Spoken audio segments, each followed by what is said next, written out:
Terlihat Kak Aura mengeluarkan setetes demi setetes air matanya, menghayati apa yang dikatakan Nek Sumi tadi. Aku pun sedikit terharu dengan Nek Sumi yang datang menyelamatkanku, meski aku tak mengenal betul siapa Nek Sumi ini.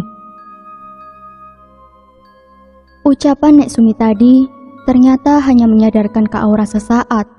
Setelahnya, Kak Aura terlihat tampak marah lagi dengan menatap tajam melotot merah ke arahku.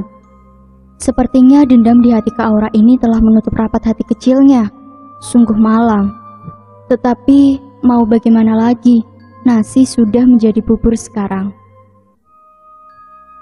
Dengan dibantu tongkatnya, Nek Sumi berjalan bungkuk ke arahku juga Raka. Nenek gak bisa melarang Aura untuk tidak balas dendam sekarang. Tapi, Nenek pastikan kamu akan baik-baik saja. Ucap lembut Nek Sumi kepadaku, sembari mengelus lembut kepalaku yang terbaluti perban ini.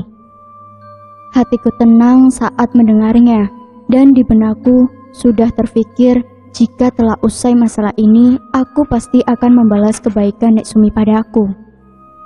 Setelahnya Nek Sumi seperti memakaikan gelang berwarna hitam di tangan kananku. Gelang ini terlihat sangat kuno dan antik. Aku belum tahu pasti maksud dari gelang yang dikenakan oleh Nek Sumi padaku. Tapi aku yakin pasti ada maksud dari gelang berwarna hitam dan kuno ini. Lalu kulihat bibir Nek Sumi ini berkemat-kamit sembari menatap dalam ke arah Raka. Dan tak lama, Raka yang mematung seperti batu sekarang dapat bergerak normal kembali. Dengan cepat, Raka pun terbangun dari duduknya dan langsung berlari ke arahku, dan dengan sigap memelukku dengan erat. Aku terdiam kaku saat Raka memelukku kesekian kalinya lagi. Jantungku berdetak cepat. Juga hatiku yang berbunga-bunga dapat merasakan lagi pelukan lembut Raka ini. "Ah!" teriak Kak Aura yang tampak kesakitan. Kulihat Kak Aura yang beberapa kali menjulurkan tangannya ke arahku. Tetapi anehnya, Kak Aura meringis kesakitan memegangi tangannya saat setelah menjulurkan tangannya ke arahku. "Ayo Ra, aku sudah tak paham dengan sifat Kak Aura sekarang," ucap Raka sembari menarik paksa aku keluar dari ruangan ini. Aku pun tak bisa menolak Raka dan langsung bergegas berdiri dengan dibantu oleh Raka. Raka menarikku tak tentu arah dengan wajahnya yang terlihat sangat bingung dan panik. "Lo tenang ya Raka, kita nggak akan bisa selesaiin ini kalau lo panik kayak gini," ucapku sembari menghentikan tarikan Raka. Karena jujur saja, aku sudah merasa aku dan Raka hanya berlari-lari di lorong ini. Padahal aku mengingat betul lelahnya turun tangga tadi. Tapi entahlah, kenapa aku dan Raka tetap seperti ada di lorong ini. "Gue nggak mau sampai kehilangan lo, Ra," jawab Raka dengan nafasnya yang tersengal-sengal. Juga kedua tangannya yang mempererat memegangiku. Bruk! Terdengar suara bantingan pintu yang sangat keras dan nyaring di satu lorong ini. Aku merasa itu adalah Kak Aura yang mulai mencariku dan Raka. Tubuhku bergetar hebat, juga keningku yang mulai terbasahi keringat dingin yang bercucuran deras. Tanpa basa-basi, Raka menarikku masuk ke dalam kelas yang terbuka di sebelahnya. Aku dan Raka mencoba tak mengeluarkan sepatah kata pun di balik pintu ini, karena terdengar suara langkah kaki Kak Aura semakin terdengar jelas mendekati kelas ini.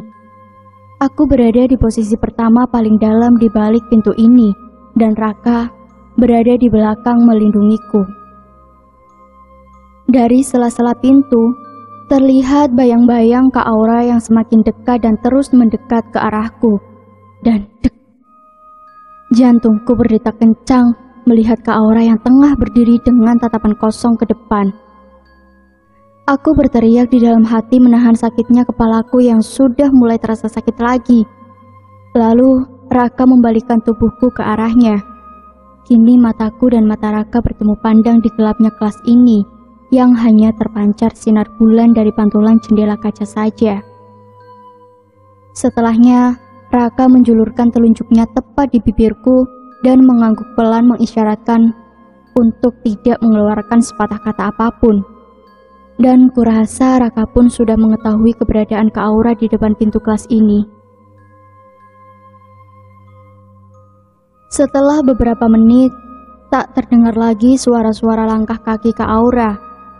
Aku mencoba mengintipnya dari sela-sela pintu ini, dan ya, Kak Aura tak ada di depan sekarang, dan entahlah kemana ia pergi. Aku dan Raka menghembuskan nafas lega sembari terduduk di balik pintu ini dan masih tak berani beranjak untuk keluar.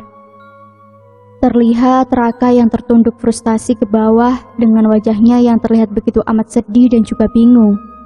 "Hei, kenapa?" ucapku berbisik sembari merunduk melihat wajahnya yang sedang tertunduk frustasi itu. "Gue minta maaf, Ra, udah bikin lo kayak gini," ucap Raka sembari melirikku perlahan dan mulai mengelus pelan perban yang terpenuhi darah yang membaluti kepalaku ini. "Ini bukan salah lo kok, Raka. Emang ini sudah takdir dia kok," ucapku dengan tersenyum menenangkan Raka sesaat. Duk duk duk duk duk. Tiba-tiba terdengar suara sangat nyaring di satu lorong ini seperti suara langkah kaki yang sedang berlari naik ke atas menuju lorong ini. Jantungku serasa terhenti mendengar suaranya yang sangat nyaring. Pikiran dan hatiku was-was memikirkan suara langkah kaki siapa itu. Raka memelukku dengan erat, matanya yang berjaga-jaga melihat siapa yang akan datang. Aku hanya terdiam di dalam pelukannya dan terus menutup mulutku karena aku takut jika nanti aku refleks berteriak keras. "Ria!" teriak seseorang dari luar dengan suaranya yang menggelegar kencang terbawa angin. Aku kenal betul dengan suaranya. Tanpa basa-basi, aku pun langsung beranjak dari pelukan Raka dan melihat keluar kelas ini. "Kak Gian!" teriakku dengan diiringi tangisan bahagia dan was-was saat melihat Kak Gian yang tengah berdiri seperti mencariku, dengan dibantu senter di tangannya. Aku sedikit aneh dengan pakaian Kak Gian yang tak seperti biasanya. Kak Gian hanya memakai kaos hitam polos dan celana kolor, juga satu buah sarung yang diselendangkan di pundaknya.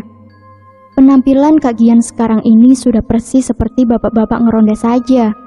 Padahal aku tahu pasti, Kak Gian selalu keluar rumah dengan pakaiannya yang matching. Tak berbeda jauh dengan pakaian yang sering dikenakan fuckboy-fuckboy di luar sana.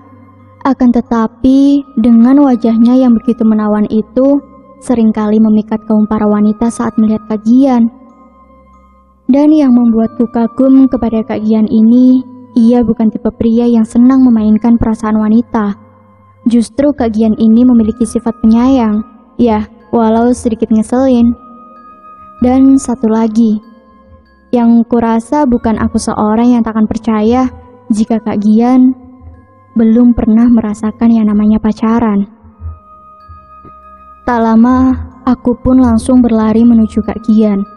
Begitu juga Kak Gian yang melentangkan kedua tangannya bersiap memelukku. "Dasar, bikin khawatir orang aja kerjaannya," ucap Kak Gian sembari mencitak perlahan kepalaku. "Ah, sakit Kak," ucapku dengan berpura-pura meringis kesakitan, sembari memegangi kepalaku. Ini kenapa, Ra?"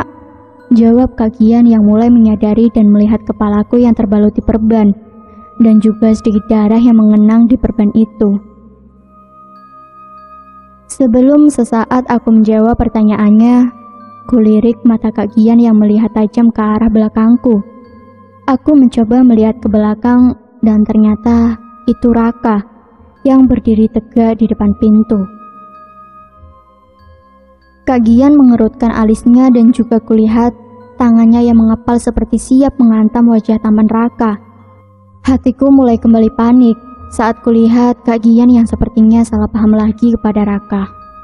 "Lo keras kepala banget sumpah," ucap Kak Gian yang selangkah akan menghampiri Raka. "Maaf sebelumnya, gue bisa jelasin semuanya Kak," ucap Raka dengan santai. Karena di sini aku pun tahu memang Raka tak bersalah. "Lo yang bikin adik gue kayak gini kan? Ria berubah drastis semenjak ada lo. Pulang malam, gak nurut lagi ke gue. Sekarang Ria terluka kayak gini. Gue gak bisa diem boy," cetus Kak Gian kepada Raka. Aku menahan Kak Gian yang selangkah akan menuju Raka. Sekarang aku tak akan membiarkan wajah Raka terkena pukulan lagi oleh Kak Gian. hanya karena kesalahpahaman ini. Ini semua bukan salah Raka, Kak. Ria yang salah. Ria nggak berani pamit ke Kak Gian tadi pagi. Jadi Ria diam-diam keluar rumah. Kalau tentang kepala Ria ini, justru Raka yang bawa Ria ke rumah sakit. Jadi Ria sempat nggak sadarin diri, Kak. Nah, pas bangun, tahu-tahu ada di rumah sakit. Jawabku meluruskan kesalahpahaman ini. Kini Kak Gian tak menjawab sepatah kata pun, dan hanya memperhatikanku dengan wajah datar. Dan kurasa kini Kak Gian menyadari dan memahami apa yang kujelaskan barusan.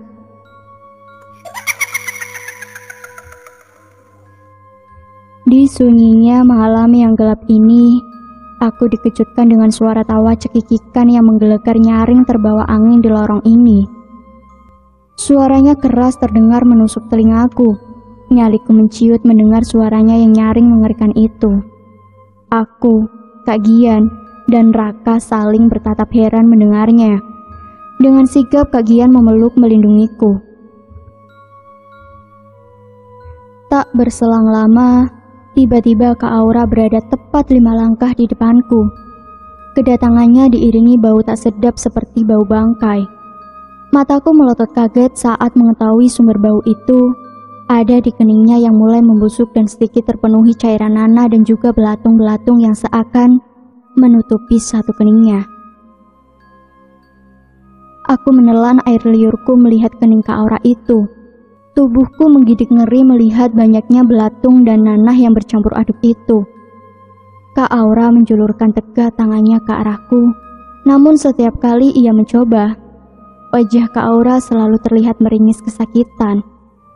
"Sial!" teriak Kak Aura. Setelahnya mata Kak Aura melirik tajam terhadap Kak Gian.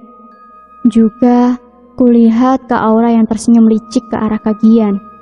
Perasaanku sudah tak enak sekarang. Dan benar saja, tubuh Kak Gian terangkat melayang ke atas oleh kedua tangan Kak Aura yang menjulur memanjat dan mencekik Kak Gian. Tubuhku refleks mencoba keras melepas tangan Kak Aura dari leher Kak Gian, yang wajahnya terlihat sudah membiru pucat akibat kerasnya cekikan Kak Aura ini. "Kak, lepasin Kak Gian!" teriak Raka yang juga mencoba membantuku melepas cekikan Kak Aura ini. "Tidak," cetus Kak Aura. Hatiku sakit, juga air mata yang berenang deras membasahi pipi melihat Kak Gian yang tampak lemas sesaat tak berdaya. "Lari, ajak Ria lari," ucap Kak Gian dengan sisa-sisa napasnya kepada Raka. Aku menggelengkan kepalaku dengan air mata yang berjatuhan tak terhenti. Tak tega rasanya jika harus meninggalkan Kak Gian dalam keadaan seperti ini.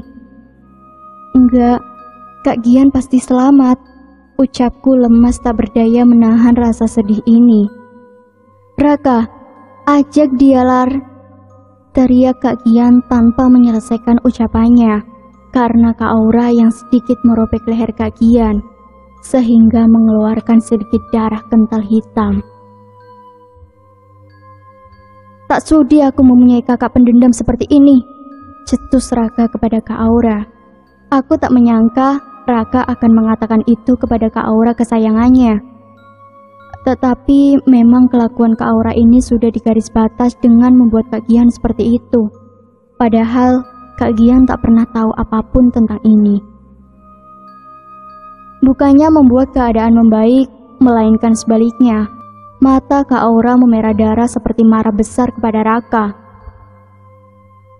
"Aku habiskan kalian semua," ucap Kak Aura dengan nada yang meninggi.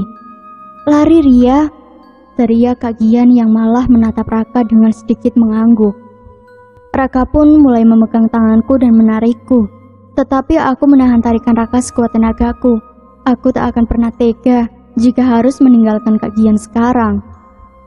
"Aku tak akan memaafkanmu jika Ria tak dapat kau ajak lari sekarang," teriak Kak Gian dengan nafas yang tersengal-sengal lemas. Keringat dingin membaluti kening Raka, juga wajahnya yang terlihat sangat bingung. Karena aku tahu Raka tak akan tega meninggalkan Kak Gian sekarang. Namun tanpa aba-aba, Raka menarik kuat tanganku. Dengan cepat aku menghempas tangan Raka ini. "Lo aja pergi, gue mau pulang bareng Kak Gian. Cetus ucapku dengan nada meninggi. Aku terpaksa mengatakan itu kepada Raka, karena aku benar-benar tak mau jika harus kehilangan Kak Gian. Terlihat Raka yang menarik nafas dengan sangat dalam, dan langsung memaksa kuat menarikku, sehingga aku pun terlepas dan tertarik oleh tarikan kuat Raka itu. Aku membalikkan kepalaku ke arah Kak Gian sembari terus berlari mengikuti tuntunan Raka ini. Gue sayang lo ya, gue gak akan biarin lo sendiri, ucap Kak Gian dengan tersenyum pasrah menahan rasa sakitnya. Hatiku berat meninggalkannya seorang diri dengan keadaan seperti itu. Tetapi, aku tak bisa apa-apa lagi sekarang. Dengan badanku yang lemas tak berdaya ini dan terus ditarik Raka keluar dari lorong ini. Setelah berlari dari atas tadi, sekarang aku dan Raka tepat berada di lapangan sekolah. Aku dan Raka menghembuskan nafas kasar dengan mencoba mengendalikan tubuhku yang terus bergetar ketakutan. Tepat di depan mata kepalaku sendiri, kulihat Kak Gian yang dilempar ke bawah dengan sadis oleh Kak Aura. Kepalanya mengeluarkan darah kental yang segar, juga tubuhnya yang terlentang di tanah. Kak Gian! Aku berteriak histeris melihat Kak Gian yang tak jauh 5 langkah di dekatku. Aku berlari menghampirinya dan dengan sigap memindahkan kepalanya ke pangkuanku. Innalillahi, ucap Raka dengan tertunduk tak berani menatapku.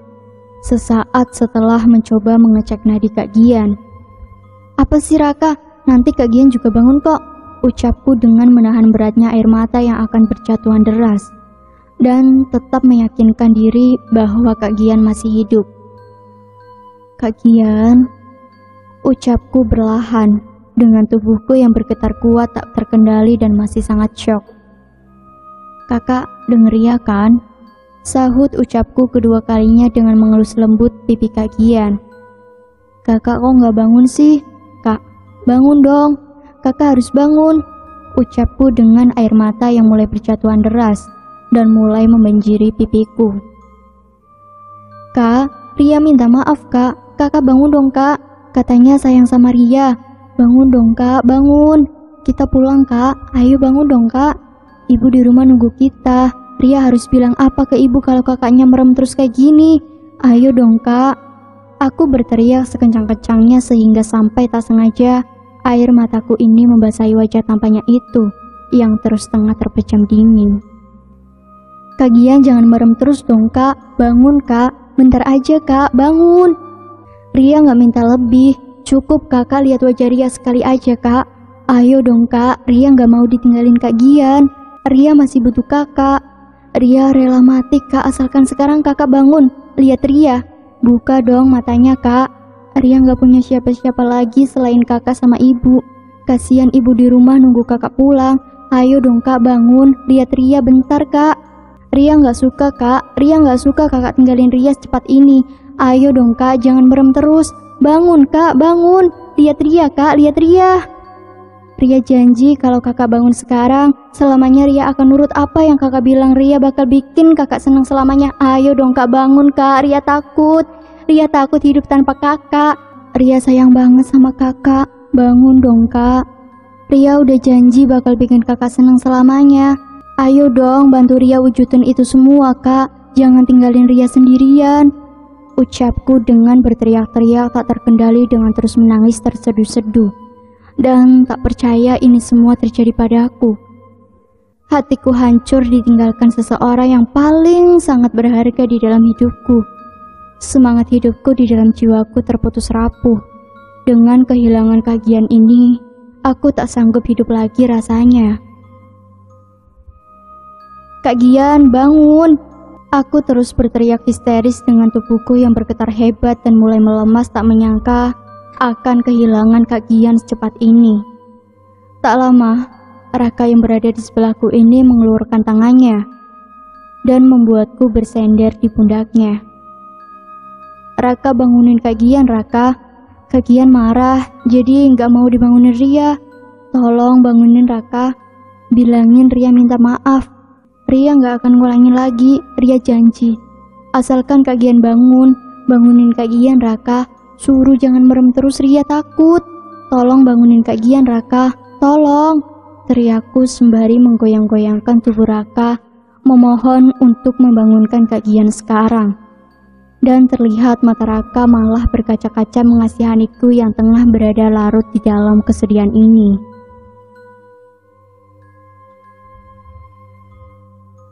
Serentak semua warga yang berada di dekat sekolah ini berhamburan keluar mendengarkan teriakanku yang lumayan sangat kencang itu. 15 Maret 2014. Hari telah berganti. Suka telah lenyap di telan duka. Hari yang tak pernah terfikirkan olehku kini datang dengan tiba-tiba menimpa padaku. Bendera kuning berkibar bertiup angin di sepanjang jalan menuju arah rumahku, melambangkan duka yang begitu mendalam yang tengah aku rasakan. Juga lantunan ayat-ayat suci Al-Quran yang mengisi hangat di dalam rumahku. Kini Kak Gian tengah terbaring tak bernyawa di kerumunan keluarga, kerabat, juga para sahabat-sahabatnya yang juga sama-sama merasakan kesedihan yang mendalam. Kini Gian Alfian Pranata bukan lagi kakakku yang sering memancarkan canda tawar yang gembira. Namanya hanya tinggal kenangan yang selalu akan kuingat sepanjang hidupku. Aku benar-benar merasakan kehilangan candaannya seketika. Aku tidak akan merasakan lagi tertawa karena candanya, menangis karena keusilannya, juga tidak akan ada lagi yang selalu menghiburku di saat sedih, menjagaku di saat dalam bahaya, dan memarahiku di saat aku salah. Begitu terasa singkat waktuku bersama Kak Gian ini, tetapi aku tidak akan pernah bisa melawan takdir yang terus berjalan. Gian Alfian Pranata, kini namanya telah terukir indah di batu nisan. Ini adalah detik-detik terakhirku bersama Kak Gian. Tak sanggup aku menahan derasnya air mataku yang terus keluar ini. Dengan hati yang hancur, aku terus berusaha tegar, mencoba memeluk menenangkan ibuku yang terduduk lemas, memeluki batu nisan yang bernama Gian Alfian Pranata. Kak, semoga aja Kak Gian denger Ria sekarang. Ria minta maaf, Kak. Ria minta maaf, Ria salah. Ini semua salah Ria. Ria minta maaf, Kak. Kita sekarang berbeda. Kakak tenang di sana ya. Ria nggak akan putus doa buat kakak. Hanya doa penghubung kita sekarang. Akan kudoakan di setiap malamku dan bercerita sedikit tentang hari-hariku padamu. Dan semoga saja kau dapat mendengarnya, Kak. Ria sayang Kak Gian, tapi mungkin Tuhan lebih sayang kakak. Ucap lembutku di dalam hati, sembari menabur bunga-bunga di makam Kak Gian. Perlahan setelahnya, aku seperti merasakan elusan lembut di kepalaku. Elusan ini sudah tak biasa lagi bagiku. Aku sangat mengenalnya betul. Ku coba palingkan wajahku ke belakang dan kulihat hanya ada Bella yang sedang berjalan menghampiriku.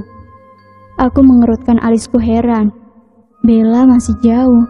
Terus siapa? Sabar ya, Ra.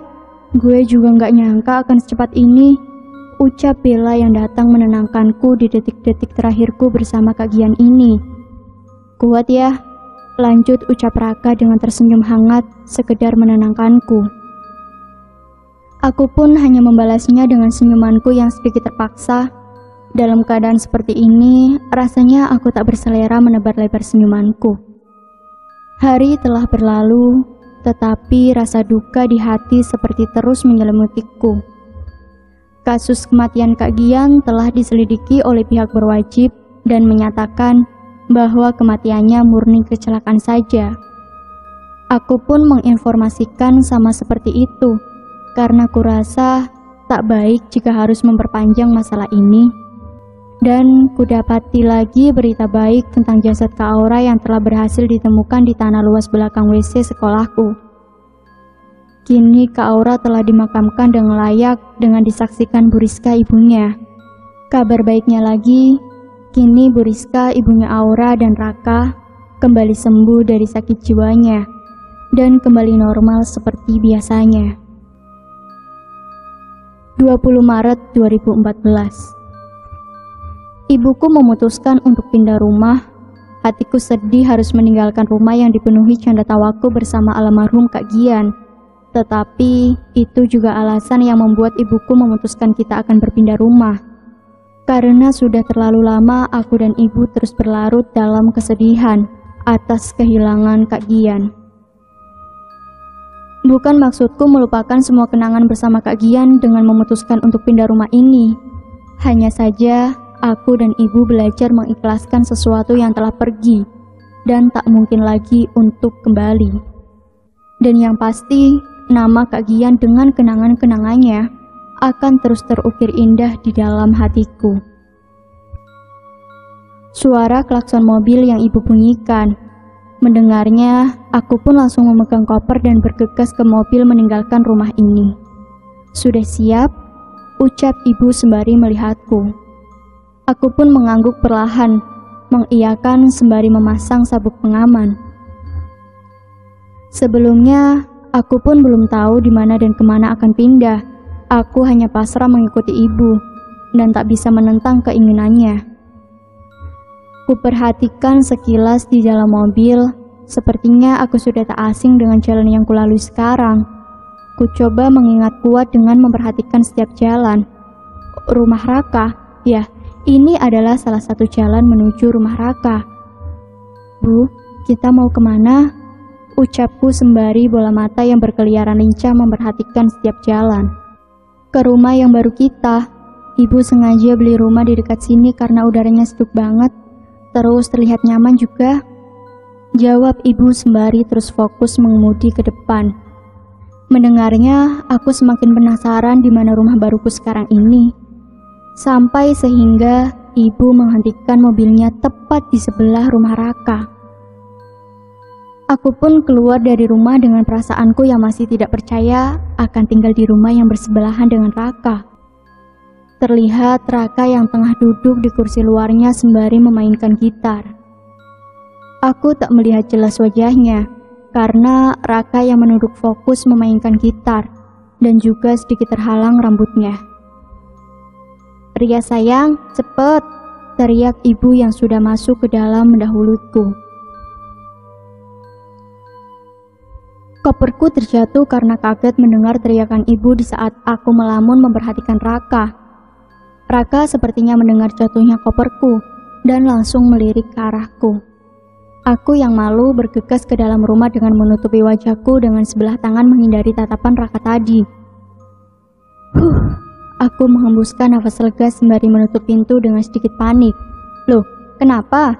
tanya ibu heran, sembari mengeluarkan barang-barang di dalam koper yang ia bawa. Enggak bu," jawabku terbata. "Oh iya bu, kamar Ria yang mana bu?" tanyaku mengalihkan pembicaraan. "Kamar kamu paling depan," jawab ibu. Aku pun bergegas masuk ke dalam kamar yang ibu tunjukkan barusan. Kamar ini sedikit lebih luas dari kamarku yang dulu.